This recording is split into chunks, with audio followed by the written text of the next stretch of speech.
A JudgeMagistR there was.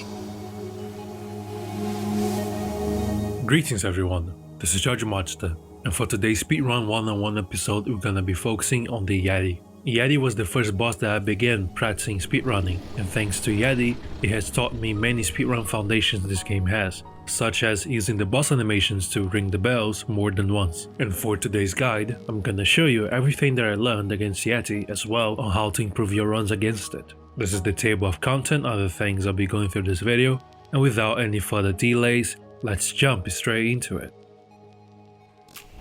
As usual, we begin the intentional ways of climbing, and as for Yeti, there are 3 ways of which you can climb on it. The first one would be striking Yeti's eyes to stun the boss enough time for the player to climb on it. To blind it, there are 2 alternatives of which you can make. The first one would be luring Yeti to the deep snow and trigger the stomp animation towards the snowing ground. Meanwhile, Yeti is busy trying to remove his foot from the deep snow. You strike the eyes with a bow and arrow, and that will stun the boss enough time for you to climb on it. The second way would be always trying to strike Yeti when he's about to attack the player. Almost every single attack from Yeti makes his eyes vulnerable. This method, however, the player must be quick, and the usage of a slow motion feature is advised. You can also use the grappling hook to strike Yeti's eyes thanks to the 1.0 update. Be mindful though that the range from the hook shot is inferior to the arrow shot range. As for the second intentional method of climbing, it will be waiting for a specific ground punch move of which Yeti does. That allows the player to climb on the arm, and from there, you can make your way to the other sigils as well. This attack, however, does have a shockwave effect that comes with it, and the player must be swift to dodge it and then climb it. Now for the third intentional method, it would be to use some of the structures within the arena. Grapple onto the tallest one to glide it and then climb on Yeti. It is important to know that they can be destroyed by Yeti's attacks, so the chances are limited, and said chances can only be resetted if you either exit Echo mode or return to your latest checkpoint. Now that you know all the intentional ways of climbing, let's talk about the shaking variations that Yeti has. The first one is the Yeti's body shake. Every time you ring the bells on any of the arms, Yeti will shake his entire body to make you fall. Sometimes it can be done by his own volition, but when that happens, it can be interrupted if you strike his eyes. The second shake would be the head shake. Yeti has a variation of the head shake, but also a slightly body shake like the previous one mentioned. The third shake is a variant of the first shake mentioned, which can be only triggered if you're standing on Yeti's lower back. And the last one is the least common shake that you will see in this fight, which will be the leg shake. It can be only triggered around the thighs and the legs. Now that we addressed all the shaking variations, let's proceed with the smooth traversals from Yeti. Yeti has 2 hook spots and they're gonna be really handy for set traversals. Just like I did with the Krogan guide, I'll give you both beginner friendly as well as advanced traversal methods of which you can make. And here's how you can do them.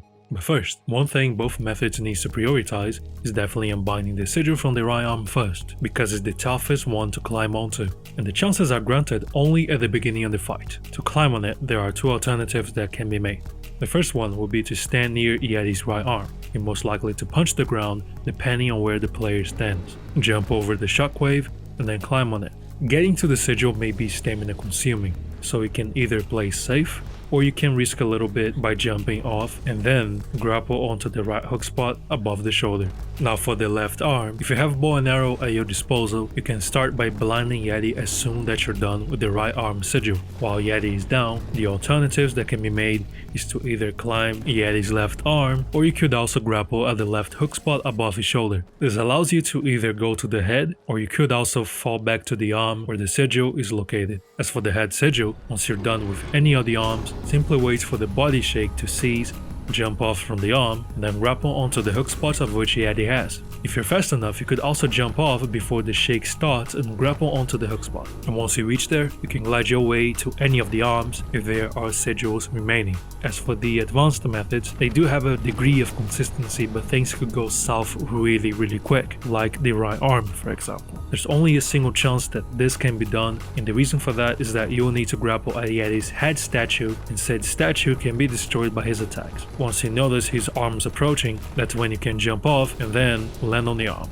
allowing you to ring the bell sigil on the right arm. Another thing that you must know is that Yeti can land this attack with either the left or the right arm. And only the right arm is not only the best as an opener for the fight, but also the most consistent for this method. On the Echo mode, if Yeti happens to attack with the left arm, you can just restart the fight. As for the 80%, there is a consistent method for Yeti to attack with his right arm instead, huge thanks to Fuzzels by the way. If it doesn't work, you still could strike the eyes once Yeti is about to attack the player. Slow motion is advised. And finally, we can talk about the technique that most definitely will improve your runs against Yeti, which is of course the half-cycle technique. But to make it work, first you need to understand when and where you can half-cycle. There are two animations which Yeti will be busy locked on it, allowing you to ring the bells more than once. The first one is a specific attack that has a combo chain with the ground punch. You could also half-cycle when Yeti gets stunned. The latter, however, there's a catch. If you ring the bell while stunned, Yeti will recover with a shake depending of where you ring the bells. To make it work, you need to time a specific moment of when you ring the bell. At the right moment, as soon as Yeti recovers from the stun. This works consistently on all of the bell sigils, but keep in mind that they have slightly different timings from one another.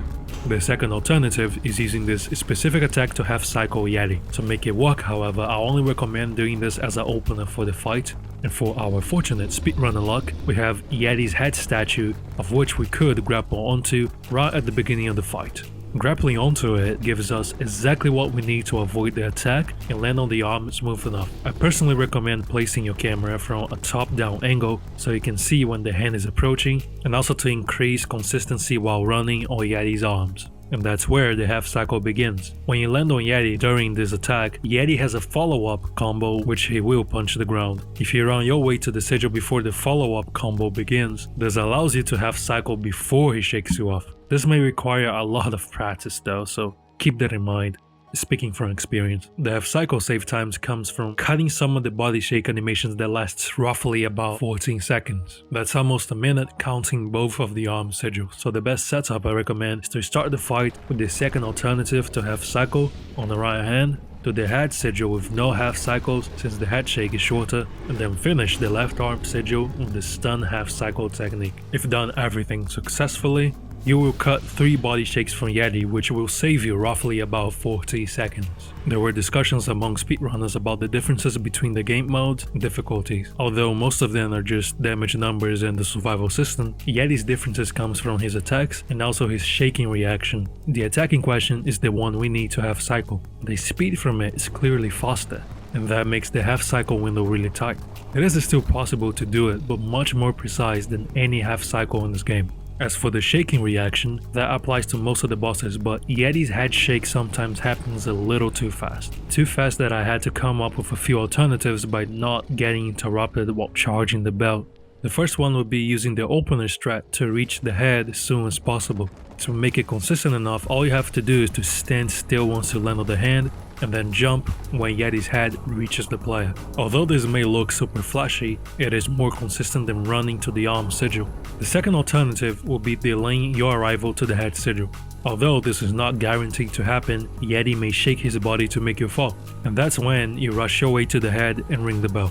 The idea here is to wait a bit behind his neck and then dodge roll to the head and grab soon as the shake starts. The pull-out animation from the bell will ignore the shaking effect, but once you ring it, the head shake will overlap the body shake. Yeti can still interrupt your attempt on the remaining chimes, so keep that in mind. And that's it. I believe this is all you need to know on how to improve your times against the Yeti. If you have any questions or doubts regarding this run, make sure to drop a comment or join the Praey for the God speedrunning server, which you can find in the description down below. I hope everyone is having a great day, and I see you in the next Speedrun 101 episode.